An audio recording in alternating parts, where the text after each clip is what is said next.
And thank the good Lord I was doing well in the tournaments. Mm-hmm. And I was getting a lot of publicity from these writers that I was entertaining. And Cream was getting a lot of publicity. And I did that, Tom, for a couple of years. And then one day I got the idea. I said, you know, if I can do this for Nick, I ought to be able to do it for myself. So I went and sat down with Nick. And I said, Nick, and he kind of laughed, and he said, he put his hand on my shoulder, and he said, I knew this day would come. And he said, I said, you know, I want to try this. I want to do this on my own. Mm-hmm. And he said, you see that door right there? And I went, oh, goodness. And he said, he said, that door swings both ways. He said, you go try it, and if it doesn't work out, you come back. Uh-huh. And he got up and he hugged my neck, and I took off.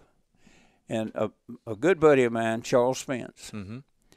that's when Charles and I started basically Strike King Lure Company in that span of time. That writers were still contacting me and wanting me to go fishing, and we were trying to start up the lure company, and Charles was always wanting to go on these writer trips, mm-hmm. and the writers would say, well, Charles, we don't need you to go on the trip. I need Bill. And I could see Charles's feelings. It was hurting Charles's feelings, Yeah. and I felt horrible about it. And I was leaving Charles there to do all the work, and here I'm out fishing, and here I'm going to the tournaments, and I could see this wasn't going to work. Mm-hmm. And finally I just said, look, Charles, you take the company and you run with it. And I was just going to continue fishing in the tournaments, and I was going to do something else because mm-hmm. it wasn't working out. And I could see some animosity there, and I didn't want to destroy a friendship between right. Charlie and I. So I had a conversation with Cotton Cordell over in Little Rock, and Cotton said, well, I tell you what, your fishing's really cut in half now that you're in the lure business. And I said, no, I'm not in the lure business. He said, what are you doing? And I said, well, I'm just fishing with some writers and looking around. Mm-hmm. He said, why don't you look around over here in Hot Springs Monday morning? And I said, what do you mean? He said, I want to talk to you.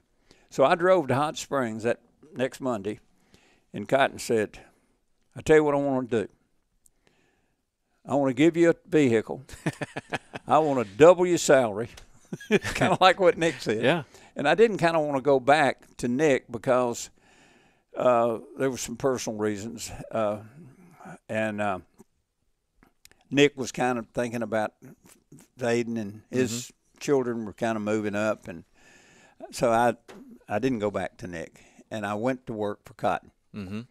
And Cotton had offered me double the salary in a vehicle, and I kind of started doing the same thing for Cotton. And Cotton came to me and he said, look, after about a year, he said, doing the same thing, he said, we need a television show. And I said, okay, I think that's good. I've got the perfect guy to do it. So this is